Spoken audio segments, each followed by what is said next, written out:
Halo, selamat pagi adik.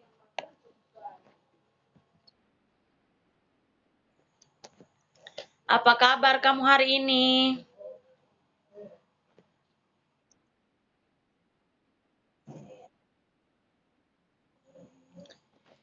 Puji Tuhan, kabar ibu hari ini juga baik-baik saja.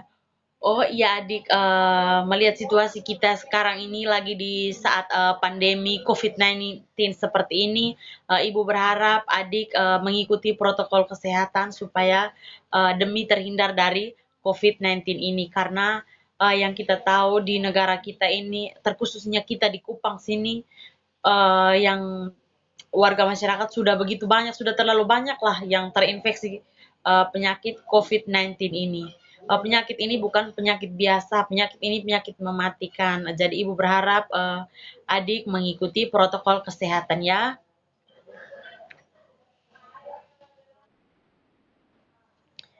Baiklah, menyangkut ini kan pertemuan pertama kita. Jadi kalau boleh ibu tahu, adik namanya siapa?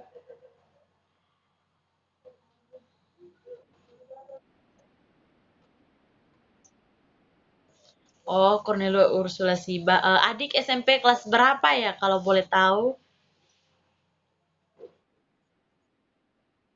Oh, SMP kelas 7. Semangat ya belajarnya, meskipun belajarnya lewat online karena melihat situasi kita seperti ini.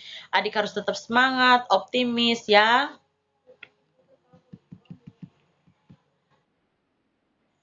Omong-omong kalau boleh ibu tahu adik tinggalnya di mana ini?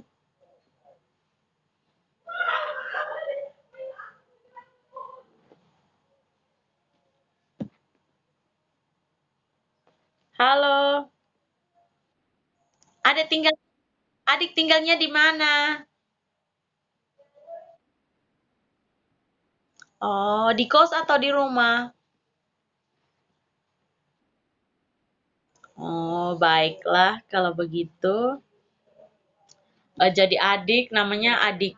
Biasa dipanggil jangan siapa panggilannya, nama panggilannya kalau boleh ibu tahu?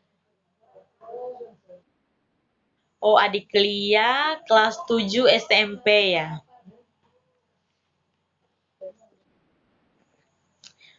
Eh, Baik adik, jadi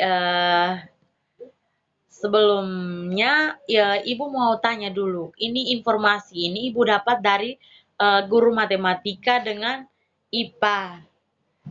Di kelasnya adik itu yang ini informasi bukan ibu karang ya, ini informasinya ibu dapat dari guru matematika dan IPA terus dengan guru wali kelas adik. Cerita yang ibu dapatkan itu uh, informasi bukan cerita, maksudnya informasi yang ibu dapatkan itu kalau tidak salah adik sering melamun di kelas pada saat mata pelajaran IPA dan matematika. Apa itu betul?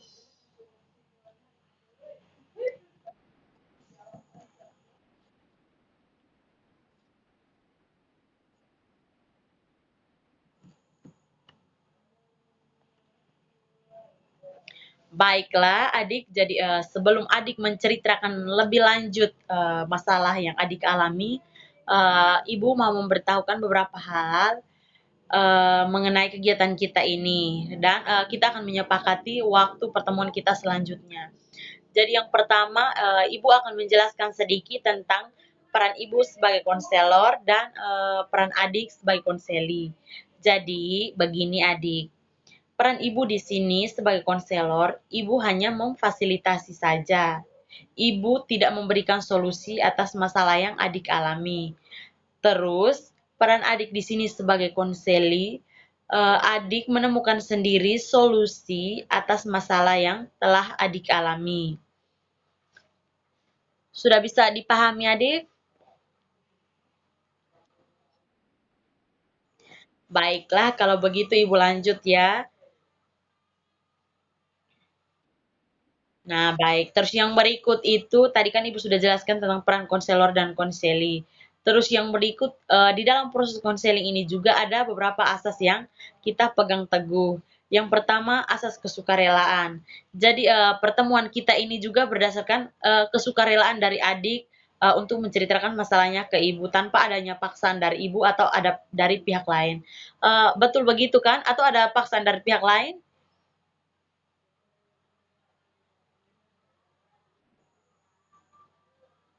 Apa ada paksaan dari pihak lain atau tidak ada, Adik?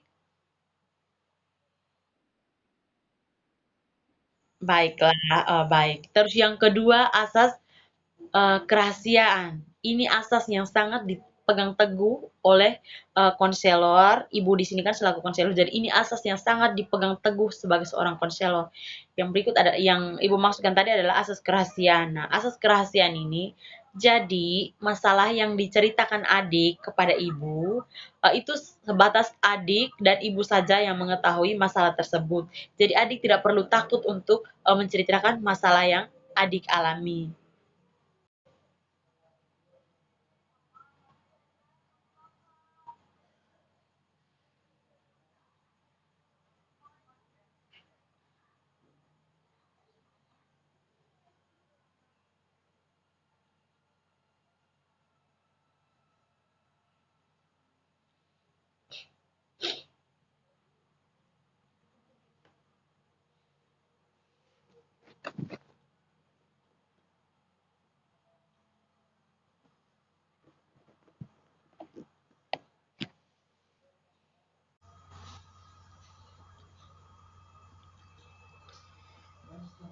Baik adik, ibu minta maaf karena di lokasi ibu saat ini jaringannya kurang memadai, jadi kadang apalagi gunakan aplikasi Zoom ini juga masih dalam proses pembelajaran, jadi ibu harap adik memaklumi.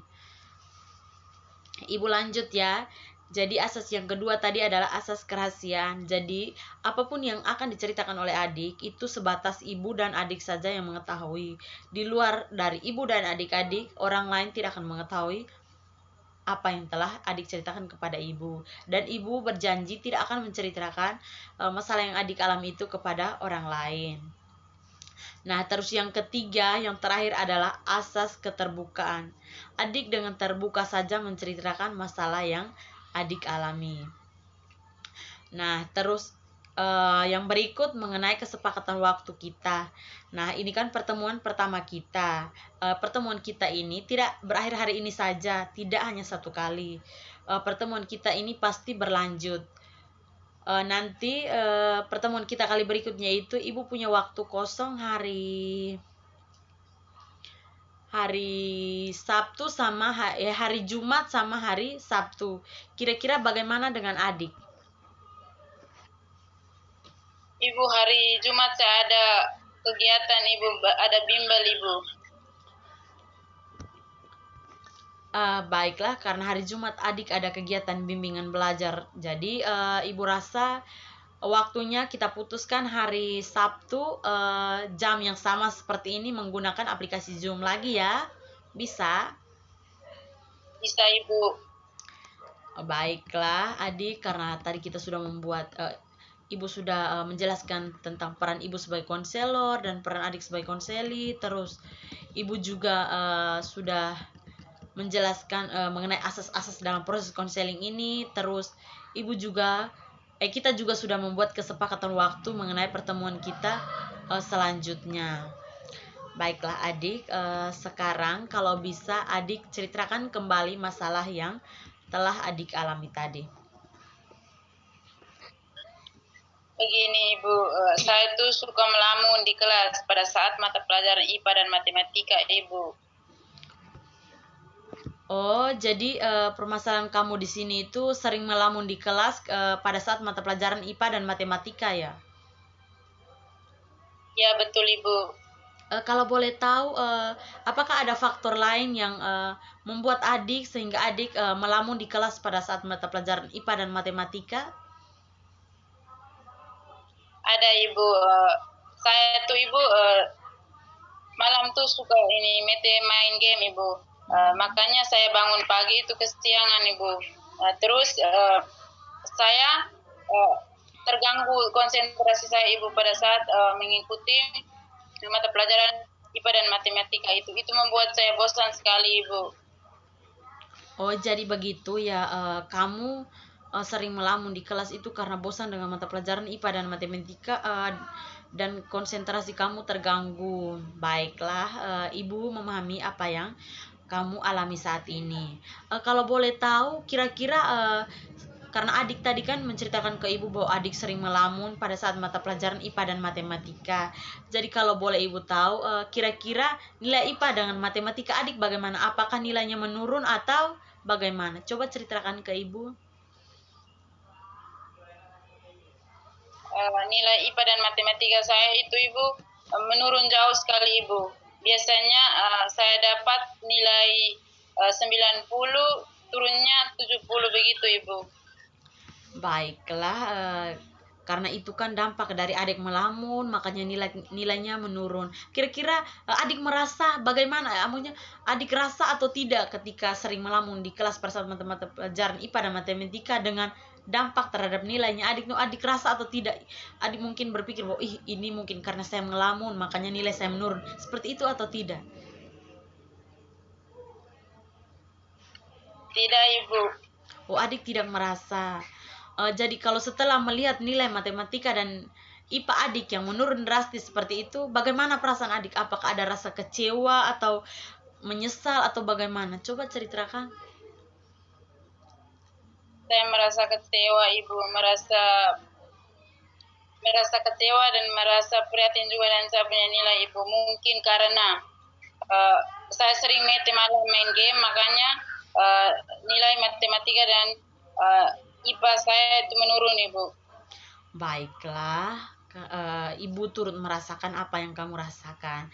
Jadi sebelumnya ibu juga mau menceritakan sedikit tentang pengalaman ibu. Jadi begini, waktu ibu adik sekarang kan di SMP, hal yang sama juga ibu alami, tetapi saat itu ibu masih di bangku SMA. Ibu waktu SMA kan jurusan IPS, jadi meskipun jurusan IPS, tetapi kan ibu masih dapat mata pelajaran bahasa Inggris. Dan sejujurnya mata pelajaran bahasa Inggris adalah mata pelajaran yang sangat ibu benci. Jadi suatu ketika di kelas memang ibu sengaja untuk tidak, kalau yang ibu lakukan bukan melamun, yang ibu punya ini nih, ibu bolos setiap kali mata pelajaran bahasa Inggris karena jujur ibu sangat tidak suka dan tidak, memang karena dasarnya mungkin karena tidak paham atau mungkin karena cara mengajar gurunya itu yang membuat ibu bosan.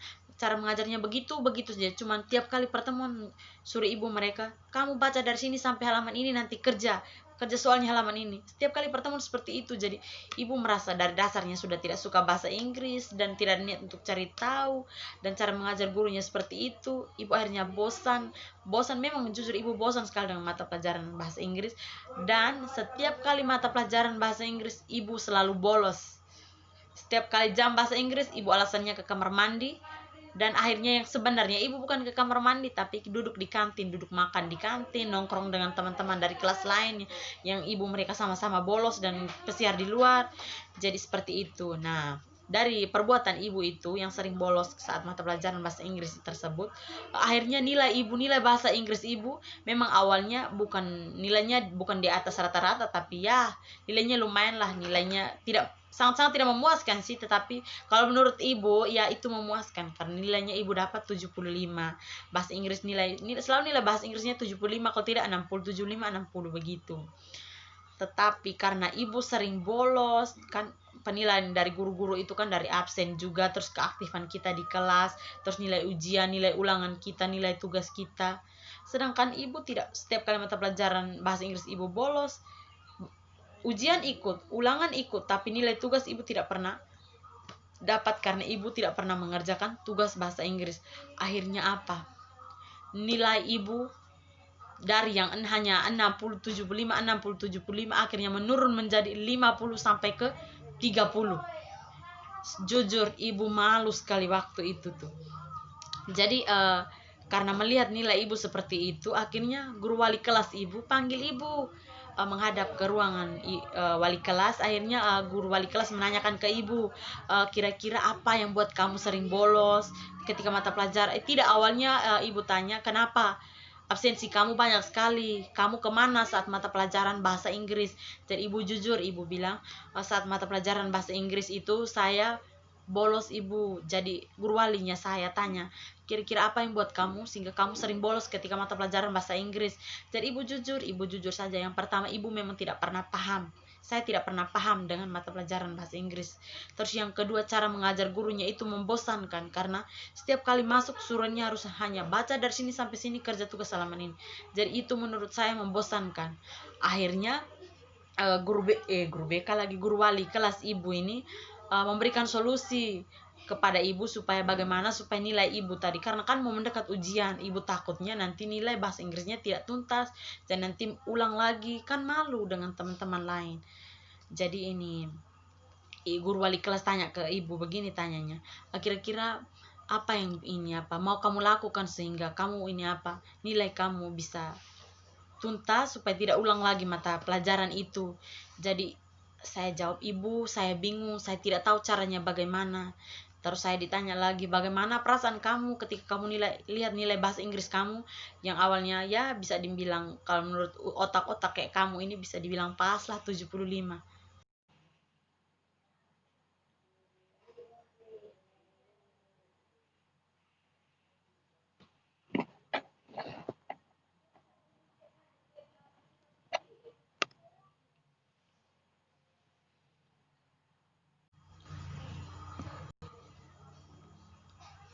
Baik ibu, lanjut ya. Jadi guru wali kelas itu tanya perasaan ibu, terus bagaimana dengan nilai ibu, solusi terbaiknya apa. Terus setelah dipikir-pikir, saya akhirnya bukan langsung memutuskan saat itu juga, setelah pulang dari sekolah, setelah hari dimana guru wali kelas panggil saya itu, saya pulang ke rumah, duduk diam-diam di kamar. Akhirnya saya koreksi saya punya diri. Saya melihat kembali kira-kira apa yang buat saya malas ini, karena saya punya malas dan bolos ini akhirnya berdampak ke saya punya nilai yang awalnya 65, 70, 75 tadi akhirnya menurun drastis sampai ke 30. Ini nilai-nilai seorang siswa SMA ini menurut ibu sangat memalukan. Ibu malu dengan ibu punya teman-teman yang lain. Akhirnya ibu tenangkan diri, pikirkan bagaimana cara terbaiknya. Akhirnya ibu bertemu langsung dengan guru mata pelajaran bahasa Inggris. Ibu tanya, namanya Pak Fidel, gurunya ibu itu guru bahasa Inggris. Jadi saya tanya, Pak Fidel, kira-kira solusi terbaiknya bagaimana supaya nilai saya ini bisa ini apa namanya bisa tuntas, saya tidak mau ulang lagi. Jadi saya ditanya lagi sama Pak Fidel, ini apa, tumben kamu tiba-tiba saja mau berubah padahal kamu salah satu siswa yang pemalas dan selalu bolos ketika mata pelajaran saya. Jadi saya cerita kenapa saya malas. Akhirnya Pak Fidel bilang, semua terserah kamu karena memang cara mengajarnya Pak dasarnya memang begini. Jadi Pak tidak bisa lagi rubah Pak pencara mengajar. Mungkin kau bosan dengan Pak pencara mengajar, memang iya. Apalagi ini bukan bahasa Indonesia, ini kan bahasa Inggris. Keputusan ada di kau punya tangan. Terserah kau membuat apa saja Pak, terima. Kalau untuk ujian ulang tidak mungkin, atau Pak kasih kau ini apa ulangan atau tugas tambahan itu tidak mungkin. Jadi ini Pak bilang, akhirnya ini apa Pak tanya saya bagaimana solusi mereka. Akhirnya saya bilang, Pak bagaimana kalau kasih saya ini apa tugas tambahan banyak juga tidak apa-apa, intinya saya bisa memenuhi nilai dan ini apa supaya bisa tuntas mata pelajaran bahasa Inggris ini. Jadi Pak bilang, baiklah kalau memang itu kau mau Pak pasti kasih tugas, Pak akan kasih tugas. Jadi iya Pak kasih tugas dan apalagi yang mau kau lakukan. Jadi saya bilang nanti setiap kali mata pelajaran bahasa Inggris tuh saya meskipun saya malas atau bagaimana.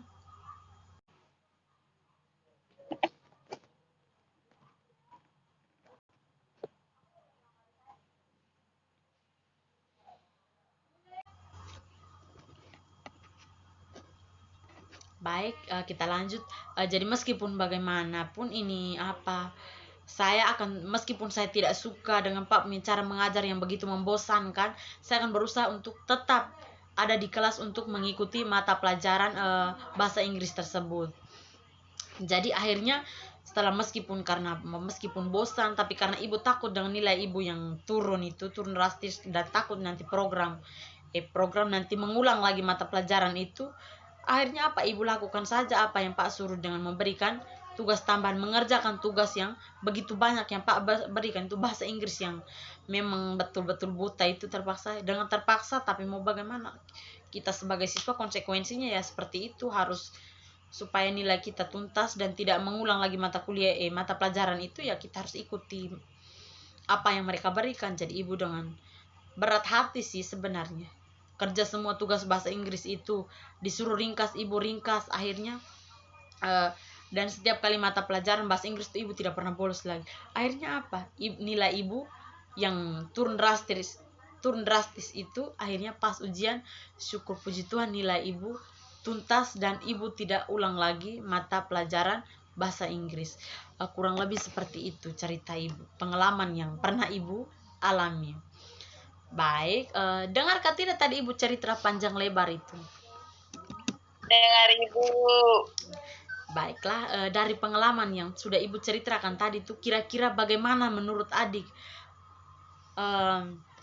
apa yang adik ambil kesan atau pengalaman, nilai apa yang adik ambil dari cerita yang ibu alami tadi itu? Oke, baik ibu, terima kasih. Ibu sudah menceritakan pengalaman ibu. Dari saya, dengan pengalaman ibu, dapat saya perbaiki saya punya kebiasaan yang suka mengelamun, suka main game hingga larut malam ibu. Bisa mengubah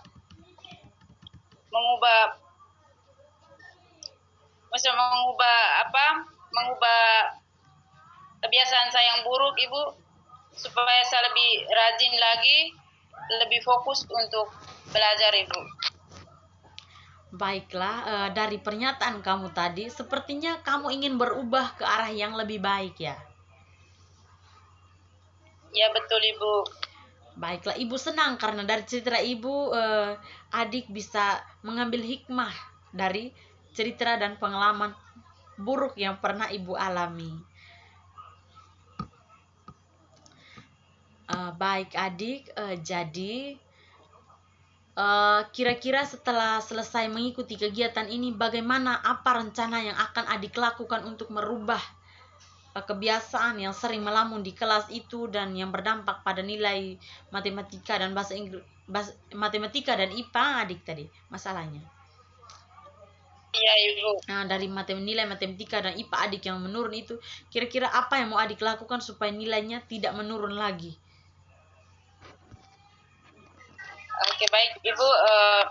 Saya akan berusaha sekeras mungkin ibu, semampu saya ibu, untuk merubah kebiasaan saya sering mengelamun dan suka bermain game hingga larut malam ibu. Saya akan merubahnya dan saya akan lebih fokus untuk konsentrasi belajar agar nilai saya untuk nilai saya IPA dan matematika, saya harus mendapat nilai yang bagus dan memuaskan ibu. Baiklah, kalau menurut kamu itu bisa membantu merubah kamu ke arah yang lebih baik, maka ibu 100% pasti mendukung kamu. Oke, baik ibu, terima kasih ibu. Baiklah, sebelum kita akhiri kegiatan ini, ibu mau tahu dulu bagaimana perasaan kamu setelah menceritakan masalah yang kamu alami tadi. Oke, baik ibu, saya merasa senang karena sudah mengikuti proses konseling ini ibu. Saya sudah merasa sangat lega karena saya sudah menceritakan pengalaman saya kepada ibu-ibu. Baiklah, sekali lagi terima kasih banyak kepada adik yang sudah mau mempercayai ibu sehingga sudah mau menceritakan masalah yang adik alami kepada ibu. Baik adik, ibu juga punya satu pesan buat adik. Pesan ibu, yang pertama prioritaskan dulu sekolah, kalau bisa lebih fokus ke belajar daripada bermain game. Bermain game itu hanya bisa bukan hanya bisa, hanya boleh sih bermain game karena itu kan untuk menghilangi rasa stres adik, tetapi kalau bisa jangan sampai 3-4 jam lah, ya paling lama 1 jam kalau bisa. Kalau bisa untuk saat ini dikurangi dulu, prioritaskan dulu belajar supaya dan satu lagi kalau bisa malam jangan mete ya, supaya pagi bangun tepat waktu ke sekolah dan jangan melamun. Terus satu lagi kalau bisa sebelum ke sekolah sarapan. Kadang orang melamun di kelas itu bukan karena tidak suka dengan mata pelajaran atau apa, tetapi karena memang lapar, perut kosong, pikiran tidak bisa berjalan dan kita duduk bodoh. Seperti itu ya.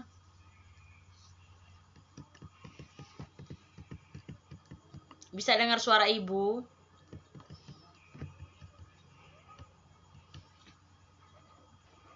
Ya.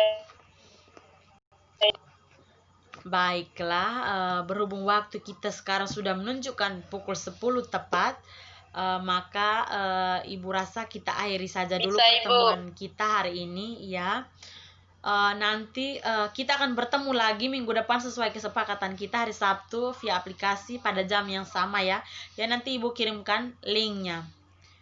Terus nanti Ibu dengar informasi dari adik dan Ibu akan cari tahu bagaimana perubahan adik setelah mengikuti proses konseling ini. Nanti Ibu tidak cari tahu langsung dari adik.